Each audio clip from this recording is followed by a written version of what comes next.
45 ವರ್ಷದ ಮೇಲೆ ಬದುಕಿದ್ರೆ ಅದು ನಮ್ಗೀಗ ಬೋನಸ್ ಇದ್ದಂಗೆ. ನಿಜ.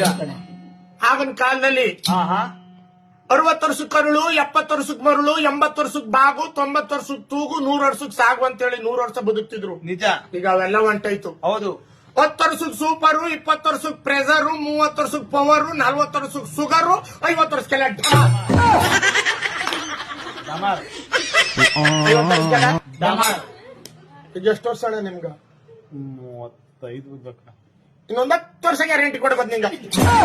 ಆಮೇಲೆ ಇವಾಗ ರಮಾಕವ್ರಪ್ಪ ನಿಮ್ ಪಕ್ಕದಲ್ಲಿ ಒಬ್ರು ಬತ್ತಿದ್ರಲ್ಲ ಅವ್ರೆಲ್ಲಪ್ಪ ಅದಾವ ಅಲ್ಲಿ ಪೋಡ್ತಲ್ಲಿ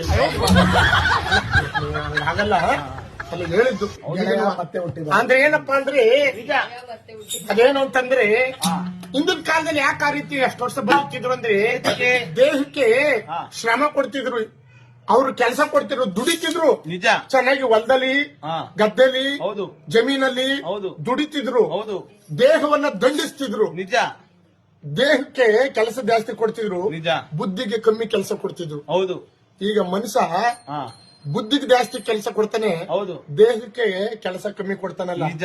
ಅದಕ್ಕೆ ಏನಾಯ್ತು ಇವಾಗ ಆರೋಗ್ಯ ಭಾಗ್ಯ ಕಮ್ಮಿ ಆಗೋಯ್ತು. ಆರೋಗ್ಯ ಭಾಗ್ಯ ಕಮ್ಮಿ ಆಗೋಯ್ತು. ಹೌದು.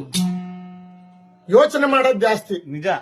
ಆಗೇನು ಹೊಟ್ಟೆ ತುಂಬ ಊಟ ಸಿಕ್ಕರು ಸಾಕು, ಇವತ್ತಾಯ್ತಾ, ಇವತ್ತಿನ ಕಾಲ ಕಳಿದ್ಮಾ, ನಿಜ, ನೆಮ್ಮದಾಗ ಮಲಿಕಂದ್ವಾ, ನಿದ್ದೆ ಬತ್ತಾ, ಹೌದು, ಇವತ್ತಿನ ಕಾಲ ಭಗವಂತ ಇವತ್ತು ತುಂಬಿಸ್ತಾ, ಸಾಕು ನಾಳೆ ನೋಡ್ಕೊಳ್ಳೋಣ. ಭಗವಂತ ಹುಟ್ಸು ಶಿವ ಉಲ್ಮೇಯಿಸಿದಿಲ್ಲ, ನಾಳೆ ನೋಡ್ಕೊಳ್ಳೋಣ, ಭಗವಂತ ಕೈ ಹಿಡ್ದ ಹಿಡಿತಾನೆ ಅನ್ನೋ ನಂಬಿಕೆ ಇತ್ತು. ನಿಜ. ಇವಾಗ ಹಂಗೆಲ್ಲ. ಮದ್ವೆ ಆಗ್ಲಿಲ್ಲ ಅಂದ್ರೆ ಯೋಚನೆ, ಹೌದು, ಮದ್ವೆ ಆದ್ಮೇಲೆ ಮಕ್ಳಾಗ್ಲಿಲ್ಲ ಅನ್ನೋ ಯೋಚನೆ, ನಿಜ, ಮಕ್ಳಾದಾಗ ಆಗುವಾಗ ಹೆಣ್ಣು ಹುಟ್ಟುದ್ದೋ ಗಂಡು ಹುಟ್ಟುದ್ದೋ ಅನ್ನೋ ಯೋಚನೆ, ನಿಜ, ಮಕ್ಳಾದ್ಮೇಲೆ ಸ್ಕೂಲ್ ಸೇರ್ಸ್ಬೇಕು ಅನ್ನೋ ಯೋಚನೆ, ನಿಜ, ಅವ್ರಿಗೆ ಎಜುಕೇಶನ್ ಕೊಡಿಸ್ಬೇಕು ಅನ್ನೋ ಯೋಚನೆ, ನಿಜ, ಮಕ್ಳು ಪ್ರಾಯಕ್ಕೆ ಬಂದ್ಮೇಲೆ ಮದುವೆ ಮಾಡ್ಬೇಕು ಅನ್ನೋ ಯೋಚನೆ, ನಿಜ, ಅವ್ರಿಗೆ ಯಾವ ಮಕ್ಳು ಹುಟ್ಟಿ ನಮ್ಗೆ ಎಂತ ಮೊಮ್ಮಗಳು ಬಂದ್ಬಿಟ್ಟವು ಅನ್ನೋ ಯೋಚನೆ, ಸಾಯಗಂಟು ಬರೀ ಯೋಚನೆ. ನೋಡಿ ನಮ್ಮ ಅಕ್ಕವ್ರಿಗೆ ಈಗ ಹುಡುಗ ಹೋಗಿ ನೋಡ್ಕೊ ಬಂದಿದ್ದಾನಂತೆ. ಹೌದು. ಅವ್ರಿಗೆ ಒಳ್ಳೇದಾಗ್ಲಿ ಆಗ್ಲಿ.